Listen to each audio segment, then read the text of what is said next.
watching him on the floor and listening to what I because I was going to be a good coming out of it. So Bob was one of those leaders that I worked with for a long time. So it was no surprise that he eventually became the leader. No, and I also, Russell Long, who was one of the people who helped me a lot when I first got to the Senate, leader on the Democratic side, in control of the Finance Committee. He and Bob worked together for years, and so a lot of Russell's very high regard for him more or less transferred to me, because Russell was, along with Senator Stennis and Senator Talmadge and a couple of others, was one of my real mentors. When you were working for your great uncle, Carl Vinson, was Dole already in the House or not? He was there from 60 to 68. I didn't know him then. He may have been there. If he was there in 1960, he was there, because I worked for my great uncle in the Armed Services Committee on the House side in 1962, right after I got out of law school. So, but I did not know then Congressman Dole. Right. Just an aside here, when you first come to the Senate, what kind of protocol is there in terms of meeting members of the Republican Party? Did you have any? Well, back in the time I got elected, you always met them, and also you went to a lot of social functions where they were. I mean, when I first got elected, people stayed in Washington 5 days a week and went home if needed. On the weekends, we had recess periods where you'd go back to your home state. We weren't on the airplane every single week then. You'd probably go to your home state once or twice a month.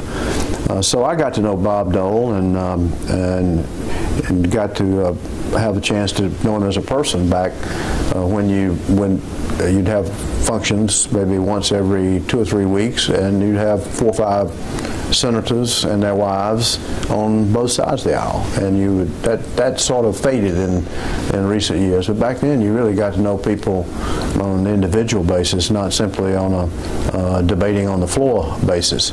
And you also, we did a good bit of foreign travel back then, and we did it always Republicans and Democrats. And when you go with someone for 4 or 5 days or a week or 2 weeks on a trip, you get to know them pretty well. And so Senator Dole and I went on several trips together over the period of time while I was in the Senate. Do any of those trips stand out for you? Well, I remember when Senator Dole was co-chair of what we call the Arms Control Observer Group. Senator Dole and Senator Byrd helped form that group, and Senator Stevens and I had come up with sort of the idea. Senator Stevens and I decided if we were ever going to have Senate confirm or ratify the arms control agreements that were being discussed, we had to be part of the takeoff and not simply expected to vote for it when it landed. And so we formed the Arms Control Observer Group with the complete support of Senator Dole and Senator Robert Byrd, who was then the leader of the Senate on the Democratic side, Senator Dole on the Republican side.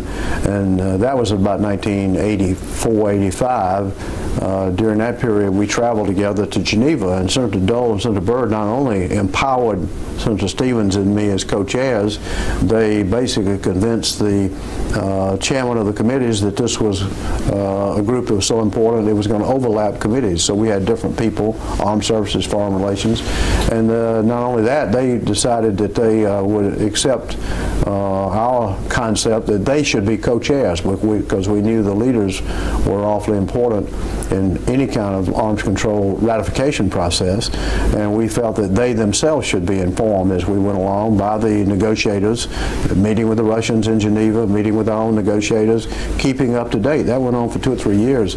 That's when Senator Dole and I were on the same airplane together and on the same trip together.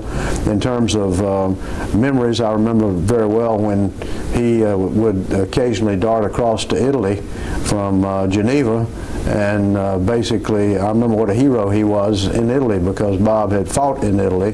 That was where, I believe that was where he was wounded.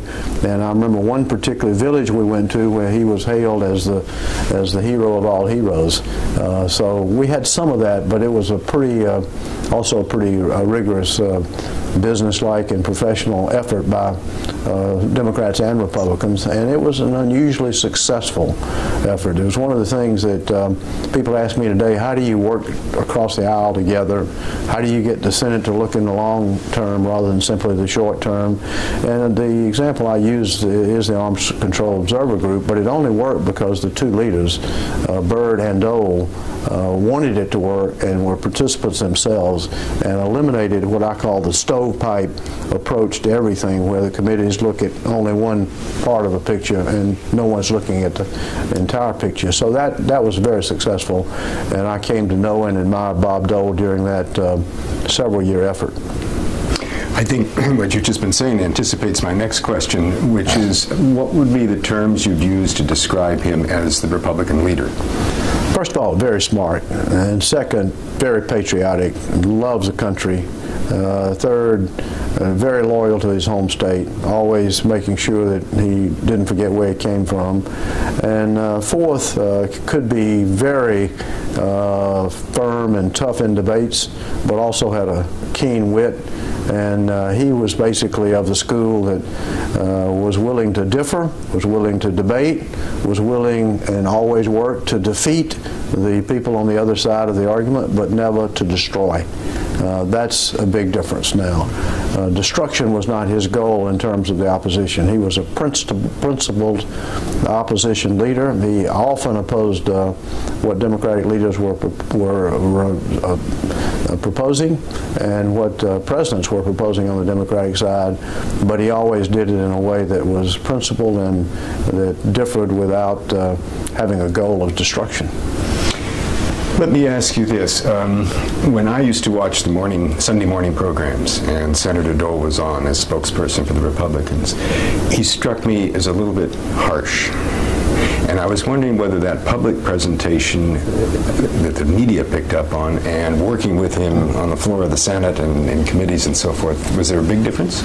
There was a big difference in public perception and the real Bob Dole, because while he was tough in debates and he could be tough in discussions, he always had a redeeming wit, and many times it was about self-depreciating humor, and that was a feature that never made us in the Senate think of Bob as being harsh, although during his campaign, and I assume sometimes on television, he would come across to the public that way, but it was always my view that they really did not know and understand the real Bob Dole, who was a lot of fun, as well as a very principled and tough debater and advocate.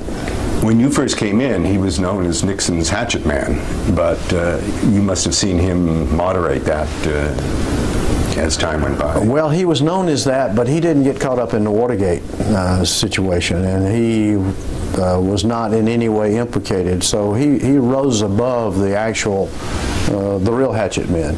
He may have been a debating hatchet person in terms of that was his image, but he certainly wasn't in the camp that really did the dirty stuff. I counted up, and you served, while you were in the Senate, there were 6 leaders, starting with Mansfield. Let me just read them off. Mansfield, Byrd, Baker, Mitchell, Lott, and Dole. Where does Dole fit in that panoply of individuals? Well, the first thing about Bob is you have to sort of understand that he and Robert Byrd had great respect for each other. So that enabled them to really differ but to work together, and in the final analysis they understood each other. They didn't blindside each other. I don't think they tried to trick each other. There wasn't any deviousness in their relationship. So from that point of view, it sort of spread through the Senate on both sides. At least those of us who felt the job of the Senate was to find common ground. You find it not by simply coming to a eureka moment saying, here we are. You do it by debate, you do it by discussion, you do it by differing, and you then hear what the other side's saying. And Byrd and Dole worked together very well on that. Since Byrd was very supportive of what I was doing as chairman of the Armed Services Committee, or even when I was a ranking member when the Republicans were in control, and since he and Dole got along very well, many times Dole was and I were on the same side. For instance, it's tough getting a defense bill through. Every single amendment, people back in those days thought the defense authorization bill was going to pass and therefore was going to become law and therefore was sort of an engine that you could hitch every car onto and every caboose. So we had a huge number of amendments. We'd have 200 or 300 amendments that we had to handle during the course of floor debate. Sometimes that debate lasted no less than 10 days to 12 days, sometimes 3-4 weeks. And so it took the leadership on both the Democratic and Republican, as well as the committee leadership, in that case Senator Warner and myself usually, it took that kind of cooperation to get the bill through. So we may have differed on a lot of amendments, but we were talking constantly about how do we get this this bill passed, how do we get it to conference, how do we get it to take care of the security needs of our country. And Bob was always on the side of those who wanted to get things done. He believed his job was to legislate and to get the crucial legislation that affected security of the nation, the economy of the nation, the finances of the nation done. And so whether it was taxes or whether it was a defense bill, Bob was one of those who made the system work. And every day, I think when he got up, he was really saying, how do you make the system work? Sometimes you block things in order to make it work on the other side of that, and certainly the filibuster was part of the Senate life. But nevertheless, his job was to find common ground in the final analysis to make this country stronger and greater, and that's why in my book Bob Dole has to be considered a patriot and one of the finest leaders we've had in the history of the United States Senate. In terms of the issues that you dealt with, what were sort of the stickiest issues you had with Bob Dole?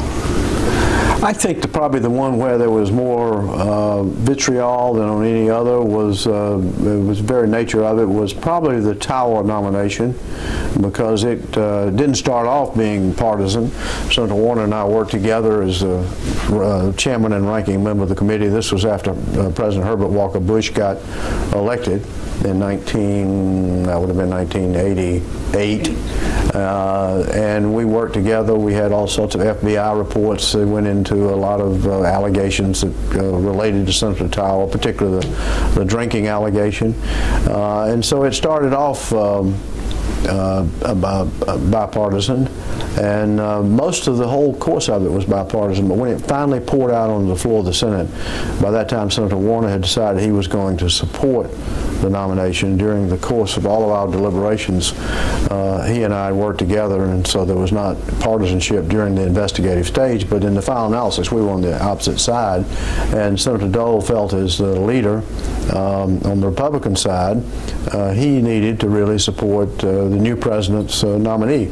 And so that got pretty tough, and there was never, I don't remember any venom between the two of us on the floor, but there were things said back then in the spirit of debate that probably got a little beyond the normal course of the Bob Dole, Sam Nunn discussion. Was there ever a time during that period when Dole shared with you that he also had some misgivings, or did he just move straight ahead? I always thought Bob saw what the problem was, and I always thought that probably behind the scenes, though I never knew it, there probably were some people like Bob, maybe him, counseling President Bush to find another job for Senator Tower. Senator Tower was a person of integrity. He was an effective leader in many respects. I personally never knew he had a serious drinking problem until this whole series of FBI reports where there were hundreds of people interviewed. But putting him in the position of leader of several million young men and women, with alcohol and drugs being a huge problem in the military, was simply, to me, in my view, not the right job, and it wasn't an acceptable job. Where if he had been in some other position, I would have gone along with it. And both Senator Warner and I tried to persuade then President Herbert Walker Bush of that. He obviously did not, in the final analysis, agree, though he probably thought about it. My guess is behind the scenes that there probably were some conversations that maybe your historical research will reveal where Bob Dole might have had the same advice, but that's simply speculation on my part. Bob and I never had that direct discussion, although we did talk and he did listen about the various problems. I remember one term he came up with, which was good with Bob and his humor. I took it with a great deal of, as a witty remark. It didn't bother me, but it was pretty effective. Bob was trying to rally all the Republicans, and so the way to rally the Republicans was to say that all the Democrats were being partisan, and there were actually some Republicans, several who had great apprehensions about Senator Towle, but Bob came up with the term non-partisan, and he used that term on the floor over and over and over again, and it was pretty well done, pretty effective, because he got most of the Republicans to vote for Senator Towle, and a number of them told me privately they thought that my position was the right position. And you never had any second thoughts? Well, it was one of those most difficult things I've ever been through, so second thoughts, not in the sense of second guessing the decision, because we took a lot of time to think about it, and as I said, Senator Warner and I deliberated on that subject a lot together and did not have that dissimilar view, but we did come down on the opposite side of the actual vote. So second thoughts would not be the right term, but regrets of having to go through it, feeling of deep pain, because I personally liked Senator Towle. I thought he was a real American patriot, still do, and felt he just had a serious problem and that we could not ignore that problem. So second thoughts wouldn't be the right word, but disappointment and sort of an agony of going through that process was certainly the right way to describe it from my point of view. You and Senator Dole both represented farm states. Did your philosophies on farm and the farm bills and whatnot coincide pretty much? Yes, I wasn't as directly involved in that. He and Senator Talmadge, my senior colleague, who he and I served together the first 6 years of my career. Senator Talmadge was the chairman of the Agriculture Committee, and he and Senator Dole worked together on a lot of these things, just like Senator Dole was on the Finance Committee, and he also worked with Senator Long. So my relationship with Senator Dole on agriculture was seen through the eyes of Talmadge, which again was a good relationship. And I think that's one of the reasons that Bob and I got along over the years and worked together on so many things, is because the people who had served longer with Bob were people that I had such a close relationship with on the Democratic side. Any others outstanding issues that comes to mind in terms of your relations with Senator Dole? I think you would have to say, I'd have to look back at the whole record and all the votes, but one of the most important pieces of legislation that I handled and was involved in was my partnership with Barry Goldwater on what became known as the Goldwater-Nichols bill. But Barry and I in the Senate were the partners for about two and a half years, where we really reorganized the U.S. military. We changed the whole relationship of the people out there in the field who were fighting the battles to the back in the Pentagon bureaucracy. We made the people in the field much more powerful. We took away some of the authority of the people back in the Pentagon, and we basically emphasized the jointness, the importance of Navy, Army, Air Force, Marine Corps all working together in the battlefield sense, in the planning and the takeoff and the landing. And that was an extremely controversial bill. And Senator Dole was supportive of that legislation, even though the Marines and Navy were very much opposed to it. The Army and Air Force tended to at least be from neutral to positive, and he supported the efforts of Senator Goldwater and myself. And it's looked back on as the most important reform of the Pentagon in the last 50 years, and has helped immensely on the battlefield and saved, in my view, an awful lot of American agony and lives and resources and so forth. And without Senator Dole's support on that, we wouldn't have passed it, because because the White House wasn't in favor of it. The Pentagon, by and large, wasn't in favor of it. And it was sort of Barry Goldwater and myself rallying the troops in the Senate. So we had to have Dole's support and Byrd's support. And that would have been an easy place for Bob Dole to take a partisan position, because he would have been lining up with a substantial part of the military and lining up with the White House. The White House didn't fall on its sword to try to defeat that legislation, but it certainly, Cap Weinberger was Secretary of Defense, and he was definitely opposed to it. Now, part of the justification for that was economic. I mean, you were saving money. Right. And exactly. What about your fiscal policies and Dole's? Did you have a lot of balanced budget? Southern Democrats, and I was in that category, today may be different, but Southern Democrats back then tended to agree with what I would call the middle of the Republican Party. Moderate might not have been the right word, because on fiscal issues it'd be more conservative, but not far right. And Bob Dole was in that, I call it, middle of the Republican Party. It's one of the reasons he was so successful. So Southern Democrats and Republicans, generally speaking, had a lot of similarities of views on fiscal policy and on defense and foreign policy. So I suspect if you looked at our voting record, other than those that simply were procedural, you would find an awful lot of similarities, particularly on fiscal policy. I felt then, and still feel, that we were on a glide path that was going to lead to huge fiscal problems, because we were creating all these automatic entitlement programs. And so those were things where Bob Dole and I would have agreed much more often than we disagree. Just a couple of other areas I'd like to explore with you. You mentioned before that the times when you first came to the Senate were different than they became towards the end of your career. Can you kind of look at your Senate years in terms of epochs or periods, both in terms of politics and culture? Was there a... Yeah, well, you know, when you look back, my colleague and friend from Georgia, Newt Gingrich, got elected Speaker, and that was a huge shift. That was a transformation, because the Bob Michels, who was then his predecessor on the Republican side, who was not Speaker but who was the Republican leader in the House before the Republicans had a majority in the House, Bob Michels and Bob Dole were of the same school, and that was basically debate, differ, defeat, but do not destroy, and do not make an effort to destroy. We got into the politics of destruction, and you can decide, and history will decide, where that came from. Perhaps it was because Republicans in the House had been a minority so long and they'd been mistreated, but the venom and the bitterness that came out of the Gingrich transformation when he defeated Bob Michel for leader on the Republican side, that bitterness poured over into the Senate, and it poured over into the country, and it's still with us. It poured over into the talk shows and all of that.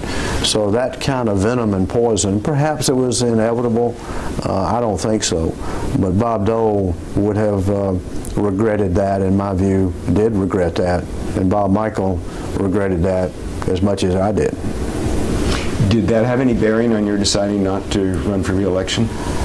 I had been so much involved in armed services and foreign policy, and by 95 when I decided, we'd gone through the Cold War, a huge amount of things that I'd worked on, whether it was Goldwater Nichols and later called Nunn-Lugar legislation dealing with weapons of mass destruction left in the Soviet Union. A lot of that had passed and was law, and we'd moved through that era. So we were at a juncture where I didn't feel that I was leaving a huge amount of what I was personally involved in and leading on undone. That was one factor. A second factor, to your point, was the Senate had become more bitter.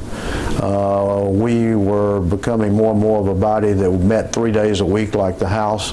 We had a whole lot less social activities across the aisle.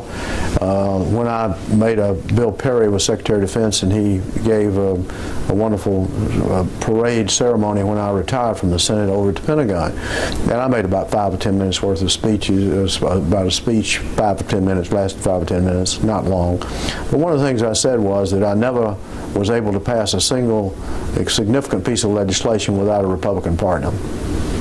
And that was true.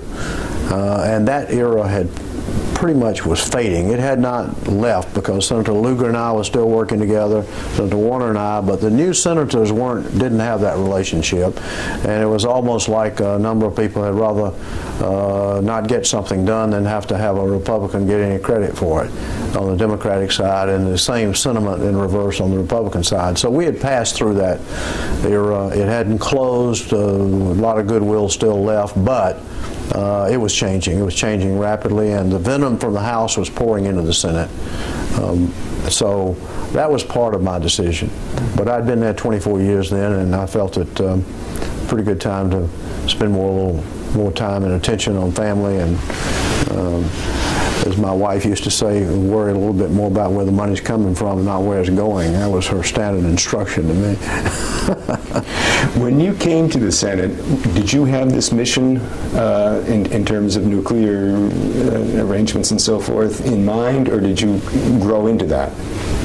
Well, obviously the nuclear part came with knowledge and so forth as I served in the Senate, but I had a lot of that in mind back when I came, because I'd worked on the House side, the House Armed Services Committee. I came from an area of Georgia where we had a very large Air Force base. I was on advisory committees, and I'd worked with the U.S. Air Force and U.S. military. Fort Benning wasn't that far off with the Army.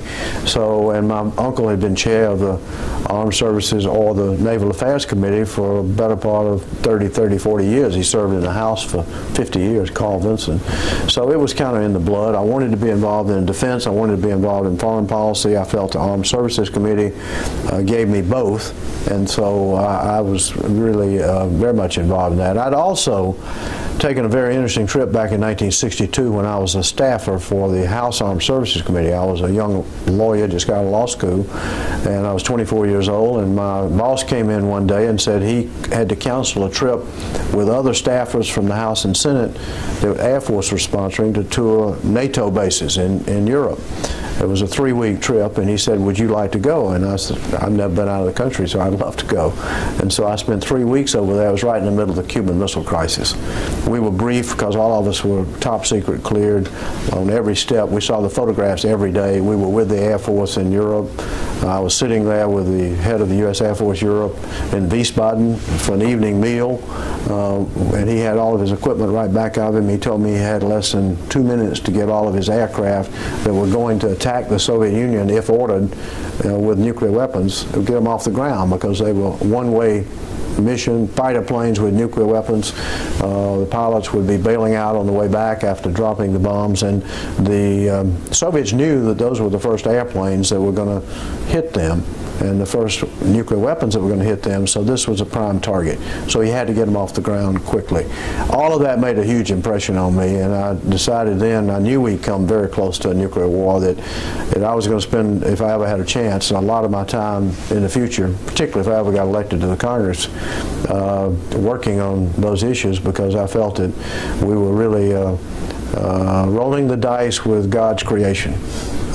That was not simply war. This was of another magnitude, and we still face those problems, and I continue to work on it. So that went back to when I was 24 years old, and made a huge impression on me.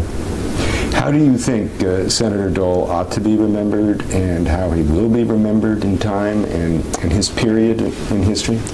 Well, Bob is one of those people that has made such a deep imprint on the country in a positive way that he will always be remembered as an effective leader, as a dedicated American, as someone who loved the Senate of the United States, who loved the legislative process, and who loved the country. He'll also be remembered as someone who never forgot where he came from, and he will be remembered as someone who understood the importance of the American veteran and making sure that they would never be forgotten for the sacrifices. He made enormous sacrifices himself and suffered physically from those sacrifices for all of his life after he was injured in World War II. And so I think one of the things that you'd have to say is Bob will never let the veterans be forgotten and the sacrifice be forgotten. And he will always be remembered as a champion of a strong economy, a strong national security, and most of all, a strong and leading America in world affairs. Good. Anything you want to add to this? Anything, Kathy? I think you're all covered. Good. All right.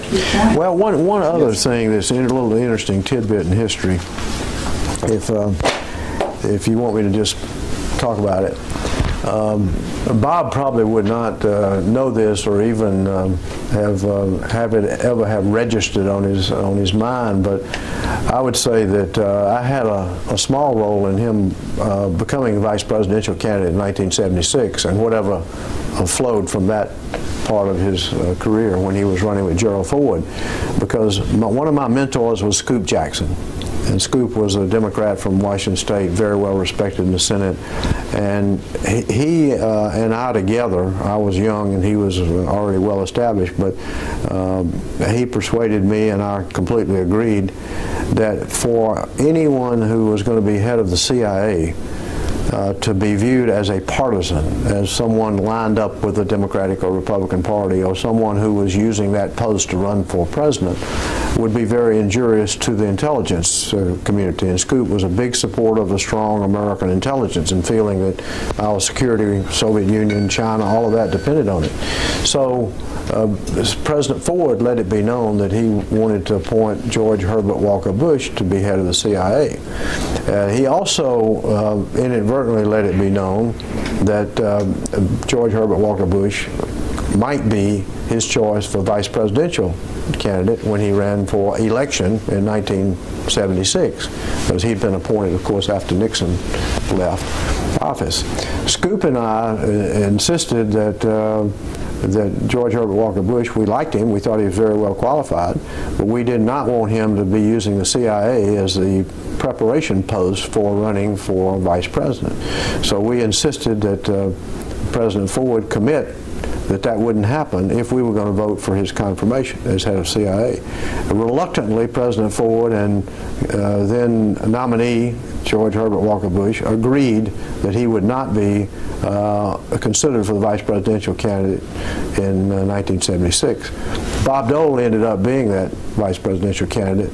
So when you see Senator Dole, tell him that if he thinks that was a great thing for him, that he should thank Scoop Jackson and me. But if he doesn't, then you know, I can understand it. But I think it was a big change and had an effect on the country. And later, of course, George Herbert Walker Bush became vice presidential candidate under Reagan. So it was a little interesting footnote to history. And I don't know whether we can still find that Jerry Ford letter, but it would be a little historical footnote here that would be part of the Bob Dole career. Right. You know, everyone talks about Bob Dole's sense of humor, but hardly anyone ever shares with me a joke that they remember that one of his best lines. Do you have any candidates for that? It was he never told jokes. They were one-liners, and the one-liners were situational, and they were completely dependent on the environment. So if you just pulled out a whole litany of his one-liners without context, they probably would not be that funny. But within context, they were priceless. Good. Thanks very much. Okay. Well, this is going to be an very interesting project. I think that's a fascinating way to capture a lot of history. And you've done it yourself. And remember, you have a microphone on. Yeah. Remember, you've done it yourself. Yeah. So, I've got all you guys are talking about each other. Well, I've done some of it, but not this extensive. Well, good. Done a lot of interviews with staff and with friends and that sort of thing. I haven't done a whole lot with former colleagues. We didn't